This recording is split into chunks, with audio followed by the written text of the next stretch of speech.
Well, here we are. This is the very last lecture in my series on the U.S. Constitution, sponsored by the UW-Stevens Point Alumni Association. So remember, I'm Professor John Blakeman from the UW-Stevens Point Political Science Department, and I'm ending this lecture series by talking about freedom of speech. So this is lecture 14. Remember, in lecture 13, I gave you some basic information and background about the First Amendment, especially the free speech clause. And then we looked at a couple of cases, Schenck versus U.S., and Abrams versus U.S. So this last case is from 1970, Cohen versus California, and it concerns whether you can use a very offensive four-letter word in public. So let's see what the Supreme Court has to say. So in Cohen versus California, we have Paul Cohen, who was 17 years old by the time when the case happens. And Cohen is walking in the Los Angeles County Courthouse on his way to pay a parking ticket. He's wearing a leather jacket, and on the back of the leather jacket is a phrase, "blank the draft." And of course, blank is a scurrilous epithet, a very bad four-letter word that we don't need to say. And of course, if you're wondering what that word is, or if you want to know more about it, it is in the opinion and many different places, so you can read it there. I like teaching this case in class, partly because it's interesting watching students sort of dance around the use of the word in class. And as I introduce the case in class, I say, you know, we can have a good conversation about this case, and we don't need to say that four-letter word. Yet students will inevitably sneak it in there, which, if anything, I find funny because it's just the way students are, and I don't blame them one bit. But, you know, this case forces us to confront the public use of a word that we just don't like to hear. No question about that. Anyway, so we have Paul Cohen. He's in the Los Angeles County Courthouse. He is arrested and charged with violating California state law. The specific charge is he's maliciously and willfully disturbing the peace of a neighborhood or person by offensive conduct. And his offensive conduct is wearing a jacket on the back of which is that infamous phrase, "blank the draft." He's convicted, and he's looking at a 30-day sentence in the county jail. He appeals his case all the way to the Supreme Court, and the justices are conflicted about whether they ought to actually take this case for a review or not. And the justices have the choice. They can accept or reject any case that comes to them for review. And a handful of justices argued that this case it doesn't make sense. You know, it's a minor state criminal law. It's not really a major First Amendment case. There's no reason the Supreme Court needs to wade into this. But enough of the justices agreed to accept it for review, and that's what happens. And, you know, the majority ultimately overturned Cohen's conviction and uphold his First Amendment right to wear that four-letter word on the back of his jacket. So Justice Harlan, at the start of his opinion for the court, he agrees that the case seems inconsequential. You know, he has to address that in a sense. But he will then go on to tell us why it is very consequential, why this case is actually very, very important.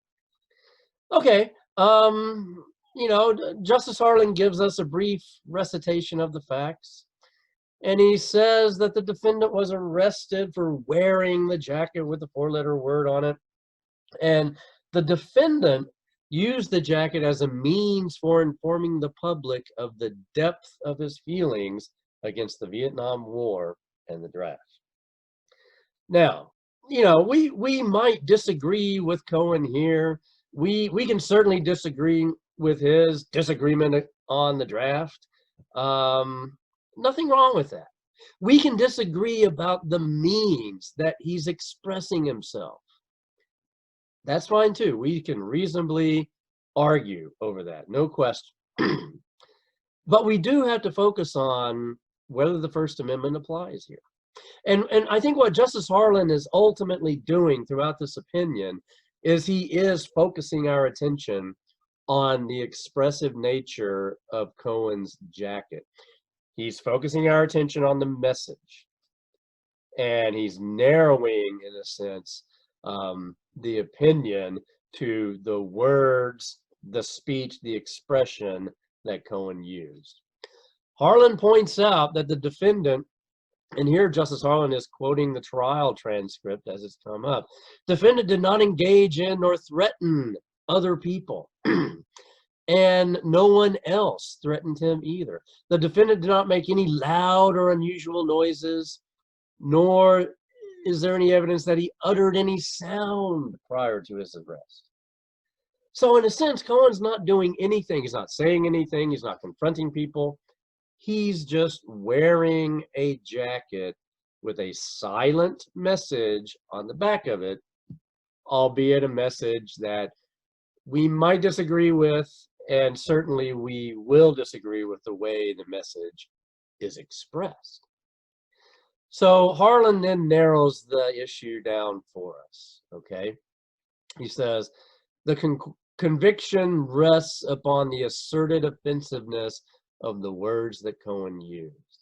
That is, Cohen's not being prosecuted for his conduct. He's not being prosecuted for disturbing the peace, because that really didn't happen. He's prosecuted and convicted for the offensiveness of the words that he used. And a lot of us will agree that the word he used is offensive, and it should be used rarely in public discourse. Now, that might be different from reality, right? But Harlan has focused our attention on Cohen's message and the way it is expressed, and importantly, the words that he used. So California is, in a sense, not trying to regulate his substantive message, the underlying message. It's regulating the way he's expressing himself. Now, Harlan wants to address a couple of categories that have popped up in the litigation, categories of speech. And he says this is not an obscenity case. You know, whatever may be necessary to support the state's broader power to prohibit obscene expression, that expression must be in some way erotic. That at the heart of obscenity is eroticism. And what the court will call in its obscenity test a prurient overriding interest in sexual issues. That's not this.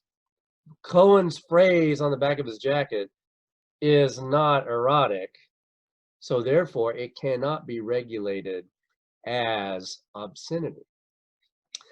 California did argue that, well, we can regulate that speech and that word as a fighting word, a personally abusive word that society recognizes will lead to conflict. And, you know, the majority are probably in somewhat agreement with that, except for the facts of this case, where Justice Harlan points out that nothing happened. You know, it's not an instance of the state's police power to prevent a speaker from intentionally provoking a given group. That did not happen here. There was no evidence, no showing that anyone who saw Cohen was in fact violently aroused. Or there's no evidence that Cohen meant to arouse people to violent conflict. Plus, there's this part of the fighting words doctrine. The words have to be directed at the person of the hearer, to the person of the hearer, I should say.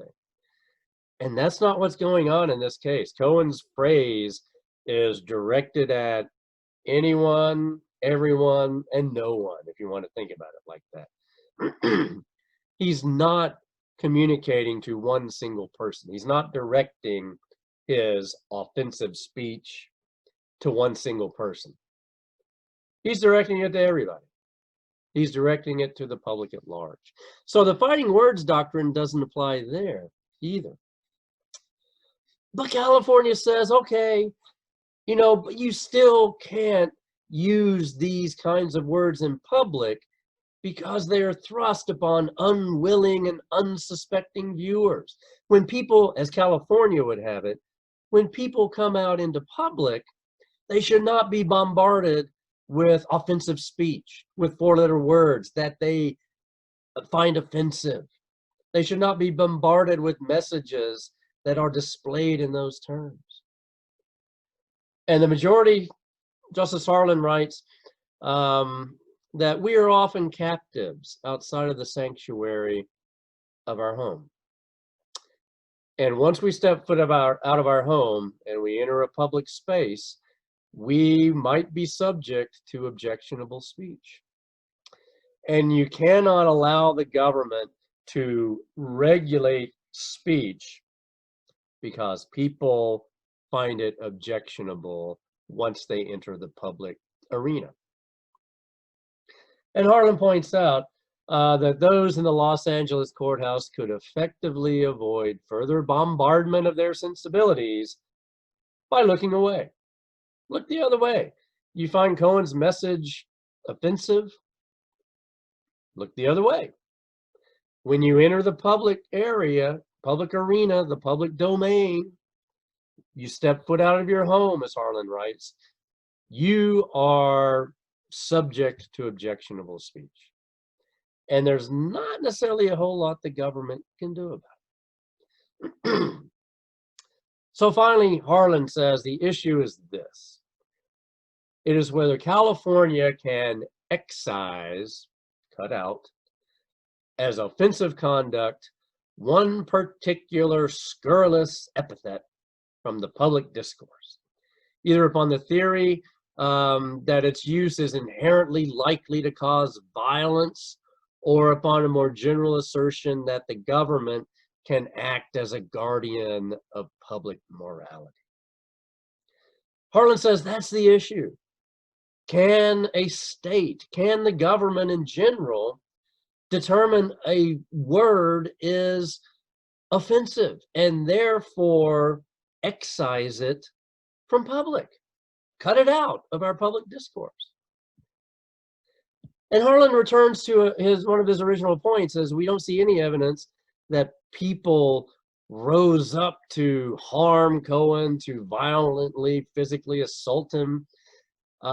Their sensibilities may have been harmed, but there's no evidence that Cohen's communication provoked violence or was about to provoke violence. And then Harlan really focuses on the power asserted by the state of California to regulate public discourse. And he says the principle contended for by the state of California, seems inherently boundless, without limit. How is one to distinguish this from any other offensive word? Surely the state has no right to cleanse public debate to the point where it is grammatically palatable to the most squeamish among us. And what Harlan is getting at, what Justice Harlan is getting at, is once you allow the government to choose one offensive foul word and ban it because of its offensiveness, what's the limit on that? You have the government determining which words are offensive and which words are not. And you have the government limiting our public discourse, the words that we use in public with each other, limiting those words to only what is acceptable to the most squeamish among us. And that, as Harlan sees it, is an unlimited principle. The government has this new authority to cleanse our public conversations with each other, and there's no limit on that authority. And that's a fairly dangerous road. Well, it's an absolutely dangerous road to go down. And Harlan reminds us that linguistic expression, it serves a dual function in communication. not only does it convey or spread ideas that are easy, precise, explainable, but it also conveys inexpressible emotions. Words are often chosen as much for their emotive as their cognitive explanatory force. And so when it comes time to use, well, when it comes time to use that four-letter word in public, I would encourage you not to. But as the Supreme Court sees it, the larger principle at stake is simply once you allow the government to determine what words can and cannot be used because they are offensive and they threaten, or not threaten, that's not the right word, but they violate the sensibilities of the most squeamish people in the public, you've effectively given the government unlimited control over our vocabulary, over words.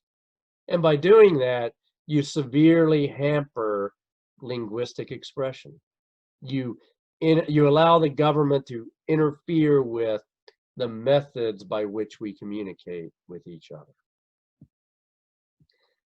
And finally, Justice Harlan says, you go down that road and you run the substantial risk of the government suppressing ideas. So to sort of paraphrase Justice Harlan, first you allow the government to suppress certain words. Before long, you're allowing the government to suppress certain ideas. Now, you might think this case is funny. It is sort of funny, I'll agree.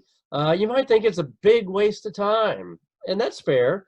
That is exactly the point Justice Blakeman, Chief Justice Berger, and Justice Black made in their dissenting opinion, which is actually relatively short. Justice Blakeman says, Cohen's absurd and immature antic. It's mainly conduct, it's little speech. There's not much speech here, Justice Blakeman would say. The state of California is regulating Cohen's conduct. It's not regulating Cohen's message. Cohen can express his displeasure with the draft all he wants. He just can't use offensive words to do that. So he's immature. It's his message is absurd.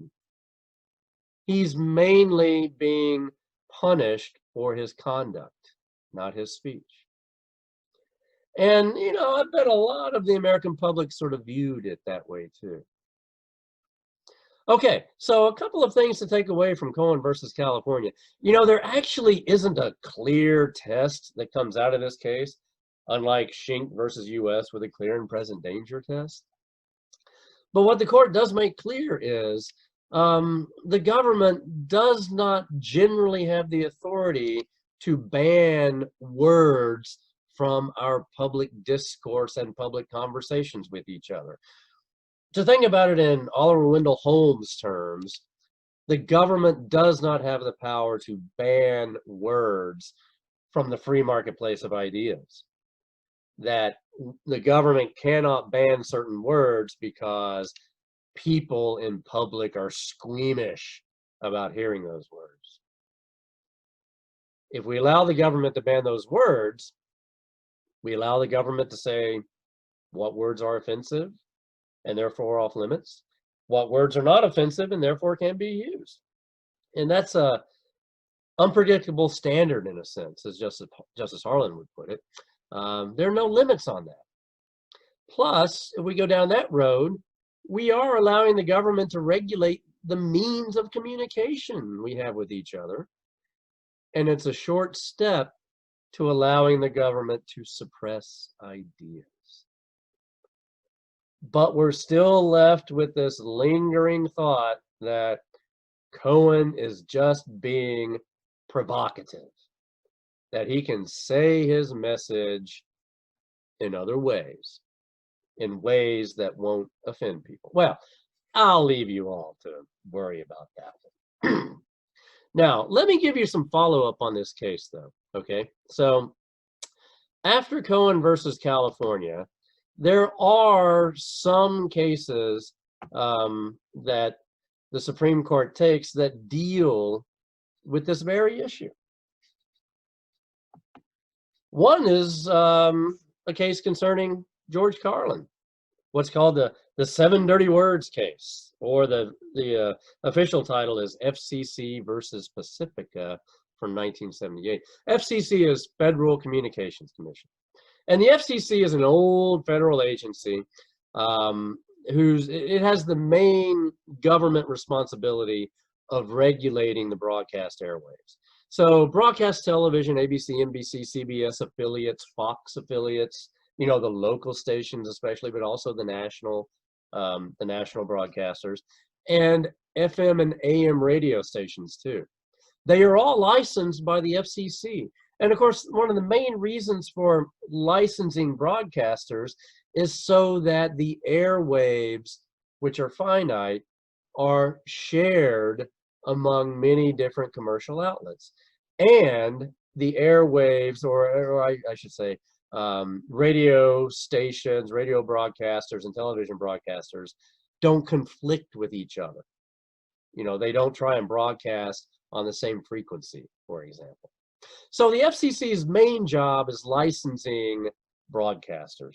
But along the way, it has been given the authority by Congress to regulate, to make sure that not too much offensive language and content makes its way into the airwaves. Now, we are excluding cable from this. HBO, Showtime, they are regulated separately. We are talking about the federal government's regulatory authority over the airwaves. So, FCC versus Pacifica. Here we have George Carlin, the great American comic, the satirist. He won posthumously the Mark Twain Award about a decade ago. You might be familiar with George Carlin. I personally find him just hilarious. He had a monologue as part of his stand-up routine called The 7 Dirty Words, and I think it was retitled The 10 Dirty Words, and then it finally became The Words You Cannot Say on the Airwaves or something like that. And he would just let loose with these profanities in quick succession, the words you can't say over regulated broadcasts. So Pacifica Radio, based out of California, broadcasts Carlin's monologue over one of its California stations in the middle of the afternoon. And a father driving in a car with his young son hears it and ultimately writes a letter of protest to the FCC. Now, that's actually fairly frequent. People who watch something on TV that they find offensive, people who hear something on the radio that they think is offensive, sometimes they will write the FCC, and the FCC will take those complaints seriously and will generally follow up on them. And the FCC can fine a broadcaster. It can also yank a broadcaster's license, although that's relatively rare. It can refuse to renew a broadcaster's license when it expires. And that's ultimately what happens here in FCC versus Pacifica. The FCC contacts Pacifica and says, we have a complaint about the use of obscene words on something that you broadcast in the middle of the day. And we're going to put that complaint in a letter to you, and then we'll put the letter in your licensing file. So when your license comes up for renewal in a few years, we'll revisit this issue. So the FCC has not fined Pacifica. It certainly has not fined George Carlin. It has not prohibited Carlin from being broadcast over other radio stations necessarily. It has simply sort of notified Pacifica and other broadcasters that they need to be more careful. That might be one way to think about the case. Anyway, Pacifica says this is a First Amendment issue, and it appeals the FCC order all the way to the U.S. Supreme Court.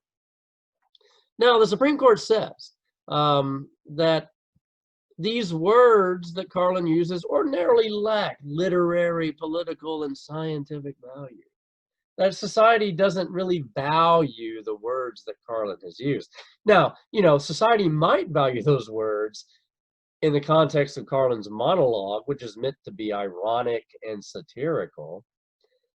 But the words in and of themselves, they lack value, but they are not entirely outside the protection of the First Amendment. Just because they lack value does not mean they are unprotected. And so the court says we may assume that this monologue would be protected in other contexts. Think back to Justice Holmes in Schenck versus U.S. Circumstances matter when words are used. Nonetheless, words that are fine in one setting may be shocking in another. And so the Supreme Court is saying that these words, while they don't really have a lot of value, we recognize context matters. And Carlin's use of the words may be protected in one context, but not another. Some people may find Carlin's monologue lyrical in one context, and in another context may find it incredibly vulgar. Now, the court says, the majority say, in this case, it's undisputed that Pacifica's broadcast was vulgar, offensive, and shocking. Just because something is vulgar, offensive, and shocking doesn't mean it's unconstitutional. It just means there might be reasons to regulate it. Okay, the court says mediums of expression matter. We've long recognized that each medium of expression presents First Amendment issues. Broadcasting has received the most limited First Amendment protection of all. And that's mainly because the government owns the airwaves and licenses those airwaves out to radio and television. And when the federal government licenses a radio broadcaster like Pacifica, for example, the broadcasting must, in some respects, serve the public interest.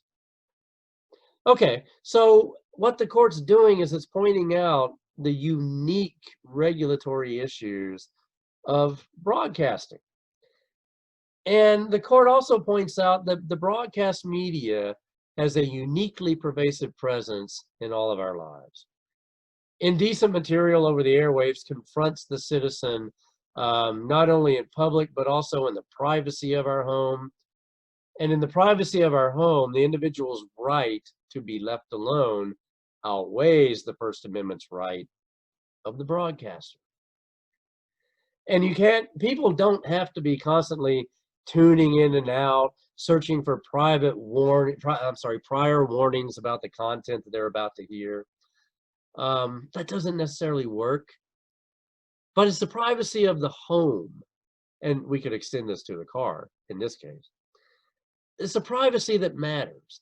And then it's the fact that broadcasting is uniquely accessible to children.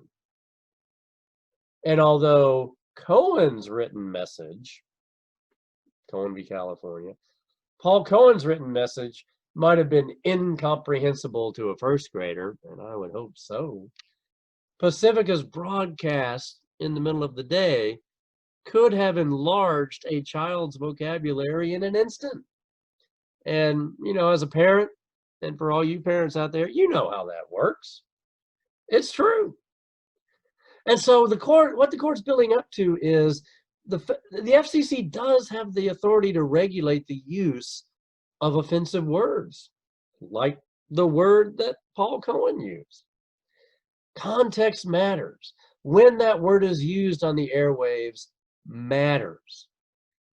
And since broadcasting reaches into the privacy of the home, it's uniquely accessible to children, broadcasters have a higher obligation, a higher duty to make sure that offensive words aren't broadcast when children will be most likely to hear them. And the FCC, the federal government, can put in place rules to that effect. Now, the court says one way to think about this is ultimately as a nuisance. A nuisance is sometimes the right thing in the wrong place, like a pig in a parlor instead of a barnyard. So Carlin's words aren't wrong. They as words, they cannot be banned outright. That's what Cohen v. California tells us. But they can be considered a nuisance. They can be right in one context and wrong in another context. And the FCC has the authority to define the contexts, the circumstances, to a certain extent, the circumstances in which those offensive words can be broadcast and when they cannot. You know, and the general rule now, although I'm not in broadcasting, so I'm not exactly sure, but it's going to be from, oh, I don't know, give or take 6 or 7 a.m. all the way into early evening, 6 or 7 p.m., maybe a little later.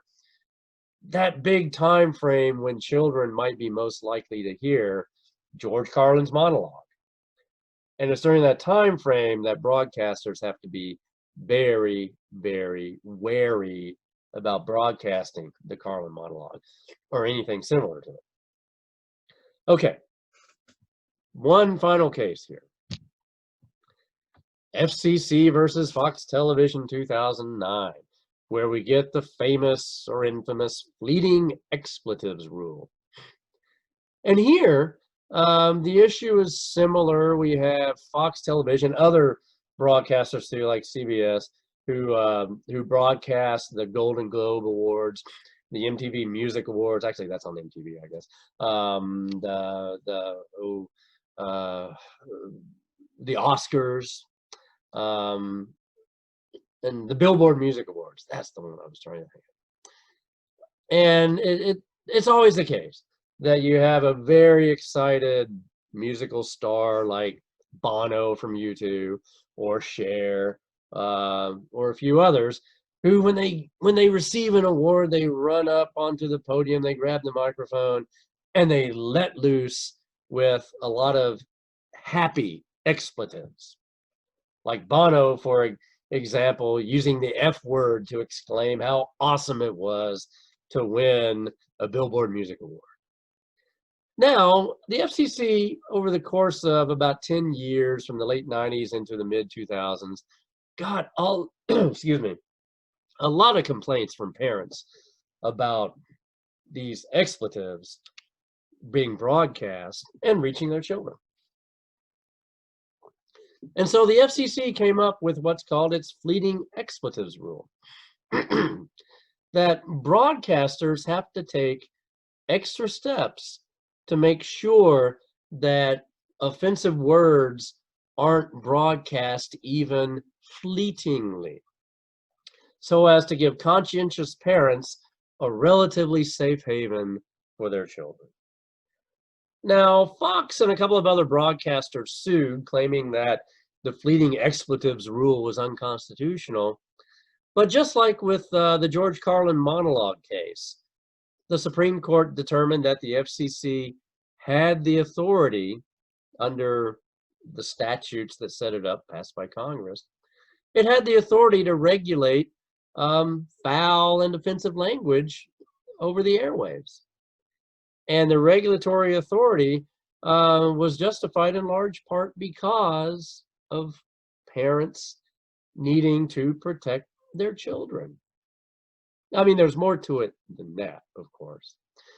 So, next time you're watching a big major awards show, like the Oscars or the Golden Globes or even the MTV Music Awards, I think, you know, broadcasters always have like a 3 to 5 second delay, so that what has happened on stage, you know, it's not going to be broadcast until just a few seconds later to the global audience.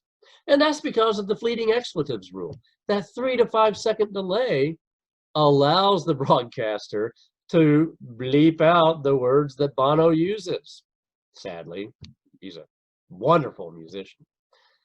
But, you know, the necessity is to protect children and to protect the airwaves from the pervasiveness of foul language. So Cohen has had an impact. You know, even though we can walk around in public with the F word on the back of our jackets, I don't know why you would, but you can if you want to. When it comes time to broadcast that word over radio and television, the government does have a little more authority to prohibit that. But the authority comes from the government's regulatory authority over the airwaves in general. Anyway, interesting.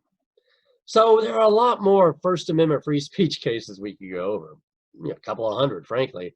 Uh, and I just don't have time, so I apologize for that.